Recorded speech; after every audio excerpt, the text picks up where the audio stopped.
In June 2017 in northern England, a team of archaeologists was busy excavating a Roman fort. Just 15 years earlier, one of the most important discoveries on British soil had been made beneath these ancient walls. Then, in the summer of 2017, experts uncovered something equally thrilling. Archaeologists working at Roman Fort Wall have discovered a cache of astounding artifacts. On June 22, 2017, archaeologists and volunteers from the Vindolanda Trust were working in a trench at Vindolanda, a Roman structure in Northumberland, England. The site was first discovered by modern Britons in the 16th century and was once an auxiliary fort built to house military units. Vindolanda was first constructed from turf and wood around 85 AD and is actually older than the more famous Hadrian's Wall located north of the fort. In fact, it wasn't until 122 AD that Emperor Hadrian ordered the construction of that great fortification.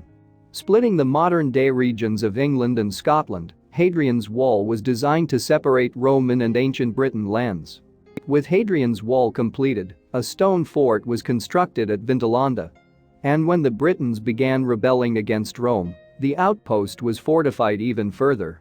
Indeed, over the years the structure grew to encompass a complex of army buildings.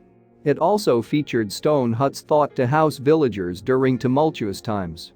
But as the power of the Roman Empire began to wane, Vindolanda was abandoned. Then, more than 1,500 years later, an archaeologist named Eric Burley bought the land on which the Roman fort had once stood. Burley was fascinated by the history of Hadrian's Wall and soon began excavating the site. Since then, the Burley family has spent each summer at Vindolanda searching for relics from ancient times. To date, thousands of artifacts have been retrieved from depths of up to 20 feet. What's more, because of the lack of oxygen that far into the earth, the relics are incredibly well preserved. However, Vindolanda's real moment of fame began in 1973 when Keith Liddell, a student excavator, stumbled across an incredible find. At first, he thought that the discovery was merely a cache of wood shavings, but then he realized that they were actually wooden tablets inscribed in ink. Previously, the only texts recovered from Roman Britain had been recorded on papyrus, a paper-like material. However, the Vindolanda tablets represented the first time that wooden tablets bearing ink text had been recovered.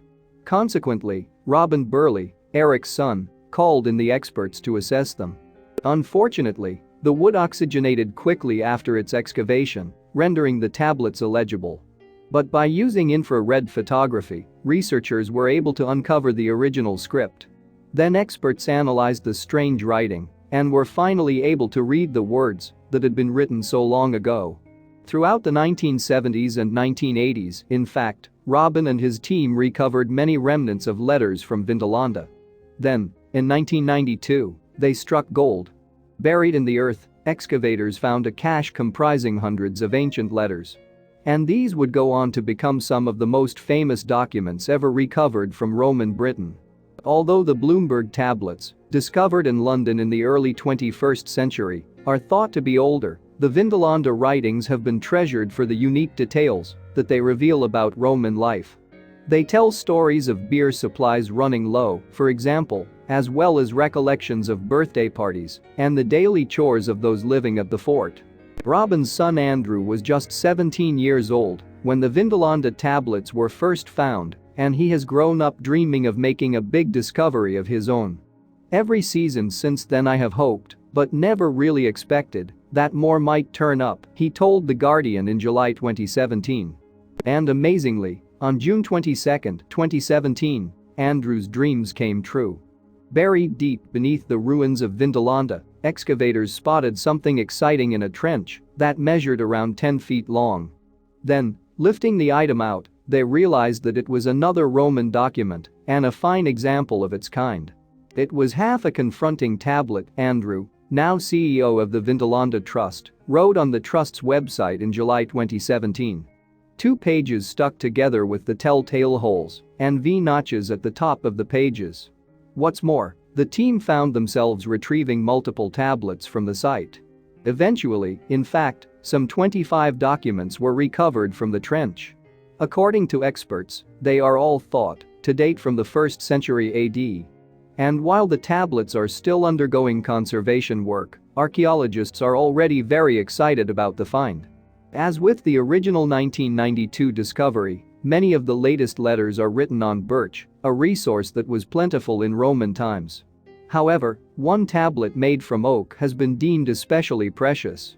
After all, not only does its double-leaf design suggest a higher degree of preservation, but the wood itself also implies correspondence of some significance. Additionally, some of the texts have been so well preserved that archaeologists have been able to read them straight away without requiring any special processes first. There is nothing more exciting than reading these personal messages from the distant past, Andrew told The Guardian. And fascinatingly, one of the characters from the original tablets, a Roman named Masclus, makes a reappearance in the new finds. After first being spotted making a request for more beer supplies to be sent to the fortress, he crops up again with an application for leave. Perhaps the old occupants of Vindolanda had a problem with partying too hard?